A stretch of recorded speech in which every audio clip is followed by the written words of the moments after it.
Bon, Fred du Nord, voilà, je suis venu avec ma femme, 3 ans des Gilets jaunes.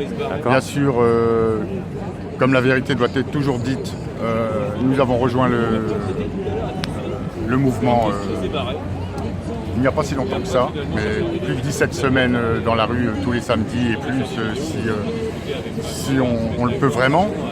On a décidé de venir à Paris parce que c'est le réveil de tout le monde. Tout le monde doit être réveillé de ce qui se passe. Il n'y a plus de valeurs déjà françaises, elles ont été bafouées. Et de toute façon, c'est l'oppression. Voilà. Les mots, faut qu'ils soient dits tels quels. C'est de l'oppression du peuple, c'est l'oppression de chaque individu individuellement. C'est du transhumanisme, si je peux me permettre. On n'inocule pas des choses, maintenant des personnes. Ça a été vu dans les années, je crois, 1918. Voilà, la fameuse grippe espagnole. Et puis voilà, donc je pense qu'il est temps de se réveiller pour tout ce qu'on nous fait. Notre argent dissolu comme ça, on ne sait où. Toutes ces institutions qui ferment, c'est inacceptable. Voilà. D'accord. Alors Fred, tu viens du Nord pour l'anniversaire des Gilets jaunes. Oui, tout à fait. Et pour la liberté, bien sûr. La liberté. Voilà. Donc tu vois, tu disais, est-ce que je peux me permettre de dire ça? Bien sûr. Parce que justement, c'est la vérité qui doit sortir de notre bouche, puisque nos opposants au gouvernement et consorts sont dans le mensonge.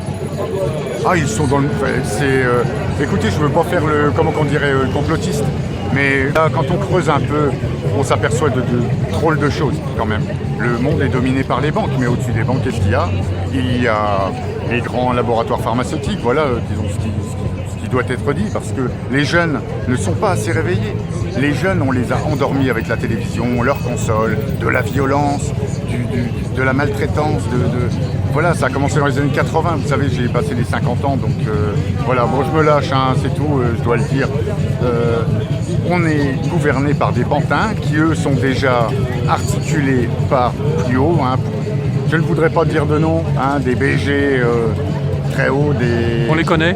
Voilà, hein, voilà. Hein, tout est on les voit tous les jours hein, en utilisant un PC ou voilà.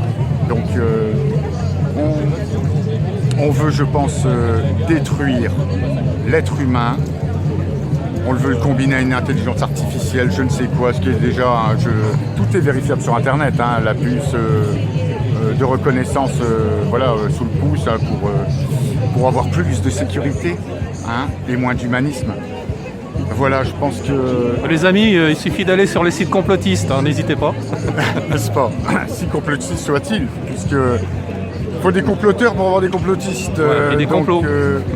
Voilà. Hein. Mais les complots, ils viennent d'en haut, ils viennent pas de nous. Bien sûr. Et à l'école, on endort nos enfants. Voilà. En fait, j'ai vu un post qui disait simplement que ce qu'on appelle complotistes aujourd'hui, ce sont finalement ce qu'on appelait avant des chercheurs de la vérité, parce qu'ils allaient au fond des choses et ils posaient des questions.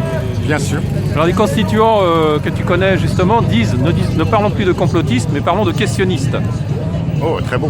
Voilà, c'est ce qu'il faut qu'on soit, des questionnistes. Des questionnistes. Et c'est une bonne remarque à faire en réponse à toutes leurs accusations fausses. Voilà. Et j'aurais une chose à dire. Vous savez, pareil, j'avais lu ça une fois dans une revue, en fait. Je ne sais pas si j'ai mainstream ou pas. Peu importe, on utilise 5% de notre cerveau. Donc, laissez tranquille les 95% vacants si on veut pouvoir de nous-mêmes faire évoluer les choses. Voilà.